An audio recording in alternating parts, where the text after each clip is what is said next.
Nuevamente nos encontramos para descubrir quién es Dios y los retratos que pueden permitirnos descubrir su personalidad, su carácter y sobre todo sus intenciones. El ser humano todos los días se pregunta ¿quién es Dios? ¿Para qué estoy yo acá? ¿Qué debo hacer? Y algo que nos ha preocupado durante toda nuestra existencia es el asunto del pecado y el sentirnos culpables todo el tiempo y estar en una constante tensión, entre lo bueno y lo malo. Dijo el apóstol Pablo, lo que sí quiero hacer, lo bueno que debo hacer no lo hago, pero todo lo que no debo hacer, eso hago. Qué tensión que tenemos todo el tiempo. Pero Dios se manifiesta como un Dios que ama al pecador. Es lo que vamos a hablar durante esta oportunidad. Evangelio de Lucas, capítulo 15, versos 1 y 2. Se acercaban a Jesús todos los publicanos y pecadores para oírlo, y los fariseos y los escribas murmuraban diciendo: Este recibe a los pecadores y come con ellos. Bueno, probablemente en el capítulo 15 del Evangelio encontramos algunos de los cuadros más bellos con que Jesús retrató el carácter del Padre. Echemos un vistazo a lo que nos enseña sobre Dios el texto de hoy. Tal vez podrías preguntarte, nos dice el autor, ¿qué puedo aprender acerca de Dios en estas palabras? Si en realidad son una crítica de un grupo de amargados y resentidos contra Jesús. Pero es interesante que en esta acusación tenemos una información muy valiosa acerca de cómo es Dios. Pues Dios recibe a los pecadores, come con ellos, habla con ellos, sonríe con ellos, vino por ellos. Por supuesto, eso fue lo que le dijeron sus enemigos. Se expresaron así porque el hecho de que Jesús no hiciera acepción de personas lo veían como un defecto o debilidad en él. Pero la acusación resulta ser en realidad un elogio al ministerio de Cristo y a la forma en que trataba a las personas, sin incluir las muy pecadoras. ¿Eres muy pecador? ¿Te sientes pecador? ¿O puedes tú estratificar el pecado de tu hermano o de tu hermana? ¿Quién puede darle niveles y jerarquía al pecado? ¿Ser infiel es un nivel de pecado mayor que ser un mentiroso? ¿Asesinar a una persona es mayor pecado que tener ídolos en nuestra casa y poner cosas delante de Dios? Los mandamientos dice: ama a Dios sobre todas las cosas. Y a veces amamos más a las cosas por encima de Dios. El tema trata acerca de la jerarquía de pecado. ¿Hay un pecador mayor y un pecador menor? ¿Hay una estratificación, hay una jerarquía de los pecados? Preguntaría yo a los doctores en teología, a los investigadores bíblicos. ¿Hay una tabla y una jerarquía de pecados? ¿Una clasificación entre exceso de pecado, pecado medio y pecado pequeño? ¿Quién puede comparar el pecado? ¿Quién puede darle valor al pecado? ¿Saben?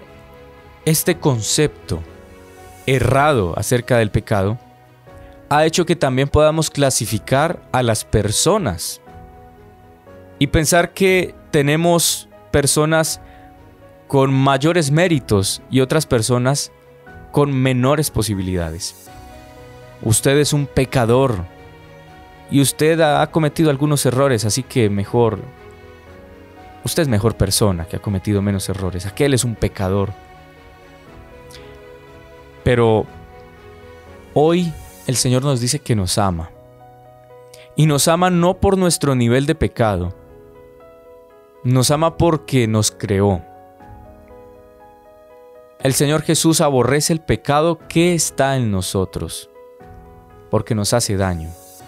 Es como aquel padre que odia el cáncer que tiene su hijo, pero no odia a su hijo. Y perdóneme si pongo un ejemplo tan duro y tan drástico, pero hay maneras de entender, porque a veces no entendemos quién es Dios. Póngase en la posición de un padre, usted si tiene hijos. Póngase en la posición de un padre que ve cómo su hijo se enferma, cómo esa enfermedad lo está matando. Por supuesto que puede decir que odia esa enfermedad, pero jamás va a poder decir que odia a su hijo. Y hará lo imposible para que su hijo sobreviva. Pero también hará lo imposible para que la enfermedad muera. Dios nos ama e hizo lo imposible para que el pecado en nosotros se extinguiera, para destruir el pecado. Pero también hizo lo imposible para amarnos y preservarnos la vida. Dios nos ama. Ama al pecador. Usted y yo somos pecadores todo el tiempo. No hay niveles de pecado. Todos los pecados son iguales ante Dios. Hay un concepto acerca de un pecado que Dios no perdona. Pero no es que no lo perdone, sino que nosotros tomamos la decisión de alejarnos tanto de Dios que ya Él no puede actuar en nuestra vida. Cuando caemos una vez y volvemos a caer, al punto en que ya no nos duele cometer ese pecado, no hay forma de que haya perdón, porque no estamos confesando un arrepentimiento acerca de nuestras acciones. Has caído una vez, 2 veces, 3 veces. Ya no quieres recibir el perdón, ya no quieres sentirte mal. Incluso ahí Dios te ama. Pero no podrá llegar hasta ti si tú no aceptas que estás cometiendo pecado. La primera cosa que debemos hacer hoy es reconocer que somos pecadores.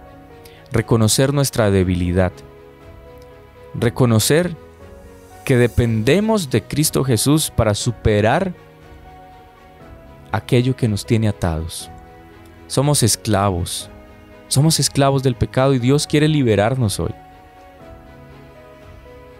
Un concepto satánico es que hagamos lo que queramos y eso es libertad. Y no hay cosa más errada que esa. Cuando decidimos hacer lo que queremos, impulsado por nuestros deseos, estamos siendo esclavos de ellos, de esos deseos. Y Jesucristo nos quiere liberarnos de esas cadenas del pecado, liberarnos de esa enfermedad que nos está matando y nos está consumiendo, porque Él quiere preservarnos la vida y hacer que nuestra vida trascienda a esta vida terrenal, porque Él nos preparó desde el principio para ser eternos y Él quiere preservarnos. Aunque este cuerpo mortal muera, si usted y yo, como pecadores, vamos a Cristo Jesús, Él se encargará de preservar nuestra existencia y hacerla trascender. Por eso la promesa de la resurrección, muchos que han fallecido a causa de esta enfermedad llamada pecado, porque la muerte en el ser humano es pecado que corroe, que consume este cuerpo, que lo enferma.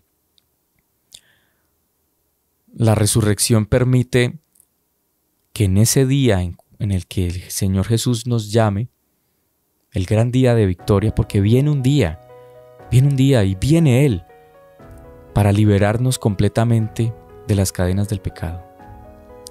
Dios te ama, apreciado amigo, apreciada amiga. Tú lo amas. Él te acepta como eres. No pienses en lo que no has logrado, no pienses en lo que eres. Piensa en lo que puedes llegar a ser con Cristo Jesús. Hoy, ponte en sus manos, así como estás. No esperes hacer cambios en tu vida. Llega hoy a Cristo Jesús para que Él cambie tu vida. Si nosotros pudiésemos cambiar por nuestras propias manos, si nosotros por nuestra propia humanidad pudiésemos dejar de ser pecadores, ¿para qué Cristo? ¿Para qué Cristo?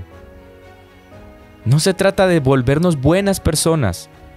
No se trata de tratar de ser buenos, porque no lo podemos ser. Se trata de ir a Jesús, depender de Él, aferrarnos a Él. Y Él nos dará la seguridad para vivir día a día, con su perdón. Y confiados en que nos va a restaurar algún día. Esa es la promesa. Dios te ama. Dios ama al pecador. Así es Dios, el creador que ama a sus criaturas. Dios te bendiga en este día y haz ese compromiso. Ven a Jesús y Él te amará tanto que te olvidarás de que eres un pecador y te aferrarás a la promesa de una restauración total. Y muchas cosas y vicios y adicciones y malos hábitos que tienes en tu vida irán desapareciendo porque ya no estás concentrado en ello.